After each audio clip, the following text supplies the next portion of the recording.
जय गुरुदेव। सभी को प्रणाम।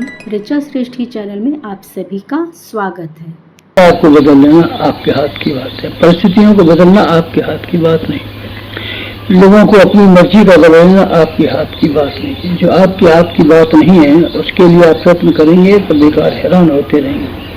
आपके घर वालों को आपका अध्ययनवर्ती बनना चाहिए, ये मत सोचिए। आप ये देखिए आप उन घर वालों के प्रति अपने कर्तव्यों का पालन कर सकते हैं कि नहीं, बस इतना ही काफी है और आगे बढ़िए मत। परिस्थितियां आपके अनुकूल बन जाएंगी, मत सोचिए। परिस्थितियां कहाँ बन पाती हैं आदमी की स्थिति के अंदर। श्री कृष्ण भगवान सारे जीवन भर प्रसाद तो कहते रहे पर परिस्थितियां कहाँ बनी उनके हाथ में, आप बताइए। ग्रह कलह हुआ और सारे परिवार के लोग मारे गए। अंततः उनको अपना जो राजपाट बड़ी मेहनत से चलाया था सुदामा जी के हवाले करना पड़ा। आप बताइए आपकी परिस्थितियां अनुकूल हो सकती हैं? भगवान की परिस्थितियां अनुकूल नहीं होंगी तो अगर आप ये सपना देखते हैं कि हमारी मनोकामना पूरी हो जाएंगी और हमारी इच्छा अनुकूल परिस्थितियां बदल जाएंगी, ऐसा सोचते हैं तो आपको नहीं विचार करना चाहिए। दुनिया आपके लिए बनी हुई नहीं है और आपकी इच्छा के लिए इस पात्रता की और पूर्व संचय शक्तियों की जरूरत है। वो अगर न हो आप क्यों सोचते हैं कि आपकी इच्छा अनुकूल हो जाएगा? आप बदल दीजिए। क्या बदल दें? बुढ़े से जवान हो जाएंगे, आपके हाथ की बात नहीं है। ये शरीर प्रकृति का बनाया हुआ है, प्रकृति इसकी मालिक है। तो जब चाहती है पैदा करती है और जब चाहती है समेट लेती है। आप प्रकृति के मालिक हैं क्या? बुढ़ापे को जवानी में बदल सकते हैं क्या? मौत को जिंदगी में बदल सकते हैं क्या? ना, आदमी की सीमा है और जिस सीमा से आप बंधे हुए हैं आप उसी सीमा की बात कीजिए, उसी सीमा की विचार कीजिए तो पूरा होना भी संभव है। असीम बातों को सोचेंगे, असंभव बातों की कल्पनाएं ममता बना करके बैठेंगे तो सिवाय हैरानी के आपके पल्ले कुछ पड़ने वाला नहीं है।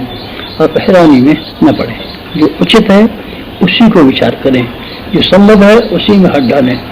आपके हाथ में यह संभव है कि अपने मन को बदल दें, अपने ढर्रे को बदल दें, अपने रवैये को बदल दें, अपने सोचने के तरीके को बदल दें, अपने स्वभाव को बदल दें। ये बदल देना आपके लिए बिल्कुल संभव है। आप जहाँ से जाएं तो आप एक ऐसी जिंदगी लेकर के जाएं जो सब किसी को बदली हुई मालूम पड़े। आकृति तो नहीं बदल सकती आपकी, पर प्रकृति बदल जाएगी।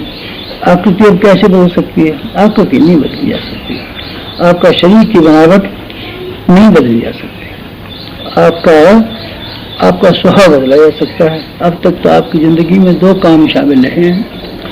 एक जिंदगी के जो काम शामिल रहा है उसका नाम है पेट भरना, दूसरे शब्दों में उसको लोग कहते हैं। दूसरा काम आपकी जिम्मे रहा है प्रजनन, शादी कर लेना, ढेरों के ढेरों बच्चे पैदा करना, ढेरों के ढेरे बच्चे के खर्चे के वजन को कंधे पर उठाना, उस भारी वजन को उठाने के लिए उचित और अनुचित काम करते होना, दिन और रात चिंता में डूबे रहना पेट और प्रजनन के लिए, यही तो काम रहा है। और बताइए और कौन सा काम किया?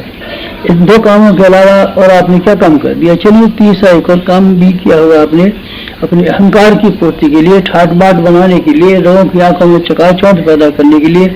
हो सकता है आपने कुछ ऐसे काम किए हों जिससे आपको बड़प्पन का आभास होता हो। बड़प्पन का आभास होता है, बड़प्पन का आभास है नहीं है बड़प्पन। दूसरों की आंखों में चकाचौंध पैदा करके आप किस तरीके से बड़े बन पाएंगे? बड़ा बनना तो अपने व्यक्तित्व की कीमत और व्यक्तित्व की मूल्य बढ़ा देने के ऊपर है। आंखों में चमक तो कुछ भी पैदा कर सकते हैं। आंखों में चमक से क्या है? आंखों में चमक तो तस्वीरें भी पैदा कर लेती हैं, मूर्तियां भी पैदा कर लेती हैं। बीमार आदमी को सोया कर बिठा दिया जाए तो वो भी चमक पैदा कर लेता है। चमक पैदा करना भी कुछ काम है क्या? नहीं। उसमें सिवाय अहंकार की पूर्ति के दूसरा कुछ है नहीं। हम बड़े आदमी हैं, बड़े आदमी हैं, बड़े। अरे आप क्या बड़े आदमी? मन आपका बड़ा नहीं है, व्यक्तित्व आपका बड़ा नहीं है, संस्कार आपके बड़े नहीं है, तो बड़प्पन का स्थायित्व कैसे आ जाएगा?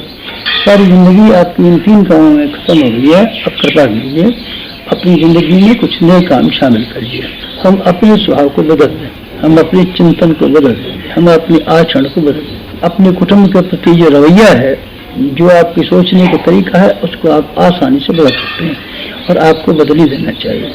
तो अपने समाज को प्रगतिशील बनाने के लिए, उन्नतशील बनाने के लिए कुछ न कुछ योगदान देना, ऐसा निर्धारण अगर करके आप ले जाएं, ऐसा कार्यक्रम यहाँ से बना के ले जाएं, ऐसी तैयारी में जाते ही आप जुट जाएं तो मैं ये कहूँगा आपका भविष्य इतना शानदार होगा कि आप देख करके स्वयं दंग रह जाएंगे। और जो भी आपके संपर्क में आएंगे वो सब ये कहते रहेंगे इस आदमी का कायाकल्प हो गया। आप ऐसा कर पाएं तो आपका सार्थक हो जाए। शिविर आज की बात समाप्त।